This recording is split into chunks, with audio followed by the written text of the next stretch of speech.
Voilà donc pour ce sujet très impressionnant sur les armes qui sont actuellement utilisées sur le champ de bataille. Alors je me tourne tout de suite vers Alexandre de Marange, pendant que nos deux invités israéliens sont en train de nous rejoindre dans notre studio de Jérusalem.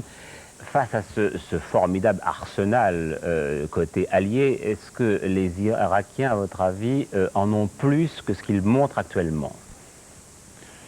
Je pense d'abord qu'ils n'ont pas l'arme atomique, mais que si on n'opérait pas Saddam Hussein, il l'aurait probablement dans les années qui viennent. Et c'est pourquoi, bien qu'il y a différentes écoles, n'est-ce pas, dans cette histoire du combat actuel, je pense qu'il fallait l'opérer parce que cet homme est dangereux et que bientôt il l'aurait eu. Quand vous dites il faut l'opérer, ça c'est un jargon de service secret, ça veut dire qu'il faut le neutraliser. C'est un jargon poli, n'est-ce pas? Pour l'éliminer, soyons clairs. Pour dire l'éliminer, si vous voulez. Et éliminer non seulement lui, mais un autre qui serait du même genre. Alors, moi je vais tout de suite vous faire un petit pronostic. Je crois qu'il y a de fortes chances que si les affaires vont mal, et j'espère qu'elles vont aller mal pour lui, je pense qu'il sera éliminé par ses propres gens. Parce que c'est toujours comme ça avec les dictatures. Et nous savons tous l'histoire du colonel von Stauffenberg, n'est-ce pas, qui a raté Hitler de peu, lui et ses conjurés. Et nous sommes dans un cas qui est tout à fait équivalent. Ces gens vivent du glaive, ils périssent par le glaive. C'est vieux comme le monde, vous savez, il suffit de relire Antigone de Sophocle, n'est-ce pas?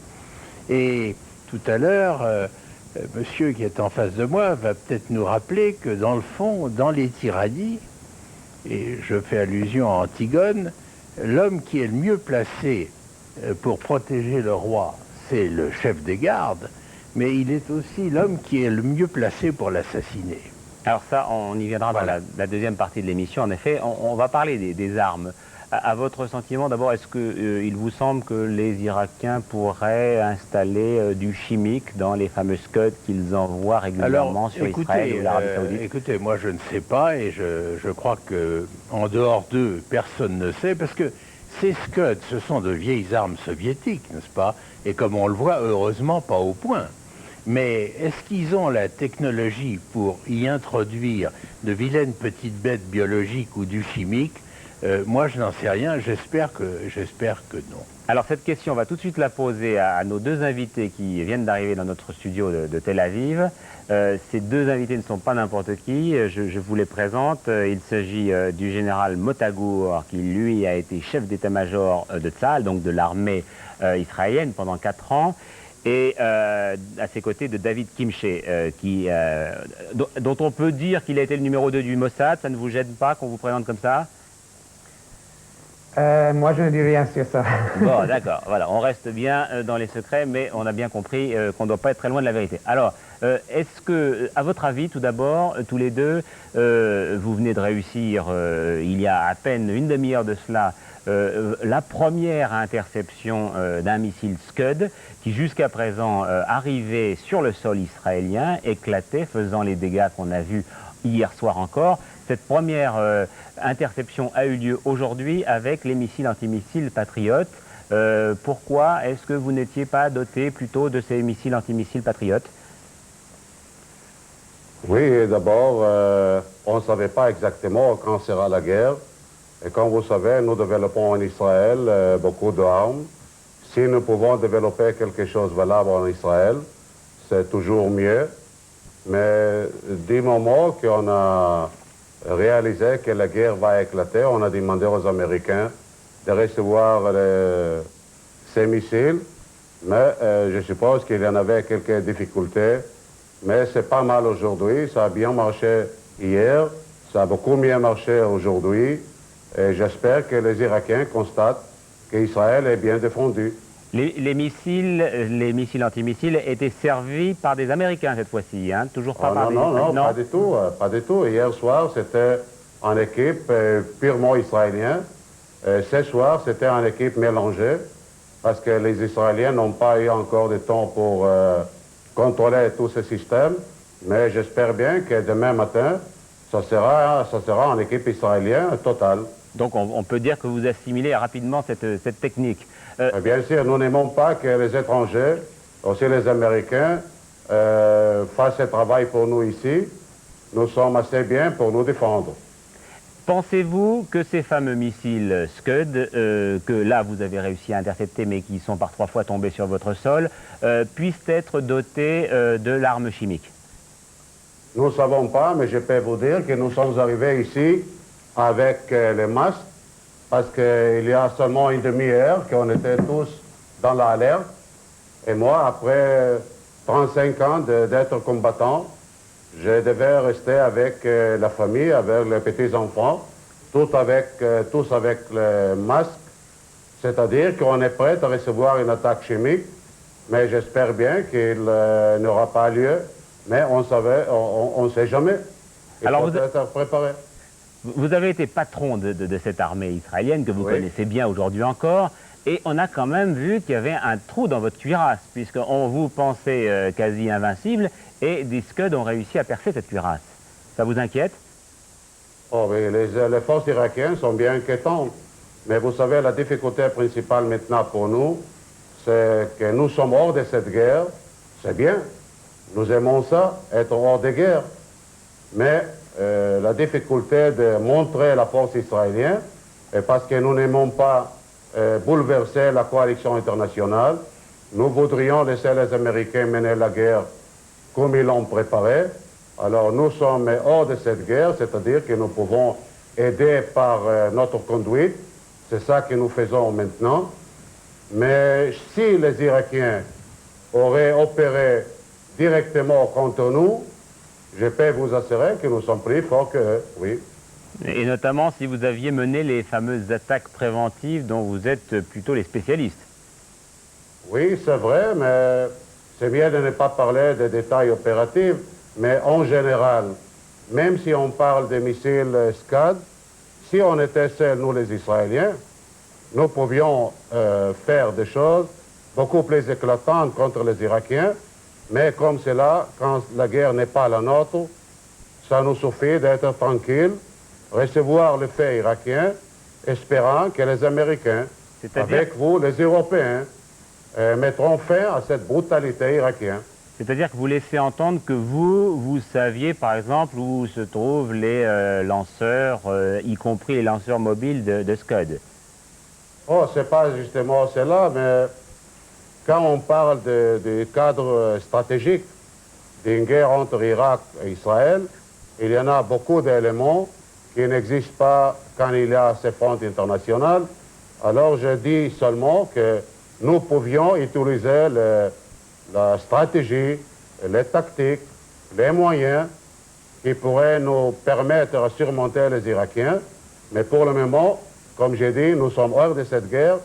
Nous espérons que vous ferez le mieux possible. Alors mon général, il nous reste que 2 minutes de faisceau et on vous retrouvera juste après parce que c'est assez encombré en ce moment les faisceaux entre Tel Aviv et Paris. Je voudrais quand même que Charles Villeneuve pose une question à votre voisin qui a quelques compétences en matière de services secrets. Charles Villeneuve. Et aussi d'affaires étrangères. David Kimpré a été le directeur général des affaires étrangères durant de nombreuses années. C'est lui qui a conduit d'ailleurs toute l'opération israélienne au Liban. David Kimpré, est-ce que vous considérez que vous allez rester, comme le sous-entendait le général Mottagour, hors de la guerre complètement, c'est-à-dire même en cas d'agression nouvelle irakienne et des Scuds qui frappent Jérusalem et qui provoquent des morts, des victimes, comme c'était le cas hier, est-ce que vous considérez qu'Israël restera quand même hors du coup? Premièrement, je voudrais que vous m'excusez, mon français n'est pas très bon. J'aime beaucoup entendre cette langue, mais malheureusement, je fais beaucoup d'erreurs quand je le parle. Maintenant, pour la question, nous avons naturellement le droit à riposter, à répondre, et ça, nous avons dit beaucoup de fois. Pour le moment, je crois que nous resterons dehors parce que je crois que ça sera mieux pour nous et pour tout le monde libre. Mais naturellement, si il y a une situation où les attaques contre nous seront beaucoup plus graves, il y a une très forte possibilité que nous prendrons une décision de répondre. Et certainement, nos ministres ont dit que ce droit est le nôtre et nous le prenons. Je vous remercie beaucoup, David Kimrey. On se retrouve dans très peu de temps, le temps de permettre au faisceau de se rompre et puis de revenir à nous. Je voudrais qu'on interroge en attendant Alexandre de Marange. À votre avis, si la guerre avait été menée, je dirais, préventivement par Israël, est-ce que les choses auraient été plus efficaces? N'est-ce pas? On a beaucoup parlé des armes nouvelles, électroniques et autres que j'admire beaucoup. Et entre autres le Patriot. C'est grâce au président Reagan, je crois qu'il faudrait le rappeler. Ça, ce sont les retombées de la guerre des étoiles. Et la principale arme de Saddam Hussein, on n'en a pas encore parlé, c'est l'arme politique. Et psychologique. Et psychologique. Et il est un maître dans l'art de la manipulation des masses. Et entre autres, des masses paupères du monde arabe qui sont innombrables, parce que très souvent les gens se figurent que les Arabes de la région sont tous dans des Cadillacs air conditionnés. C'est pas du tout le cas, n'est-ce pas? Il y a énormément de gens en haillons. Et il est très fort. C'est un démagogue prodigieux. Quand il dit, par exemple, moi, le pétrole, ça ne m'intéresse pas pour de l'argent, la preuve, c'est que je suis prêt à le donner gratuitement au tiers-monde. Eh bien, vous savez, il y a des tas de gens qui sont illettrés, qui ne savent ni lire ni écrire, mais tout le monde a un petit transistor auprès de l'oreille. Et ça restera. Et voyez-vous, la guerre, c'est un peu comme l'amour, n'est-ce pas? Il y a avant, pendant et après. C'est un système d'armes, finalement. Et l'avant, bon, il est fini. Nous sommes maintenant à la veille d'une guerre beaucoup plus importante, et entre autres quand les forces terrestres entreront en action, j'espère le plus tard possible, parce qu'il faut toujours faire attention avec les militaires de la guerre des boutons. C'est-à-dire que tout le monde veut avoir son petit truc, n'est-ce pas, bien à lui.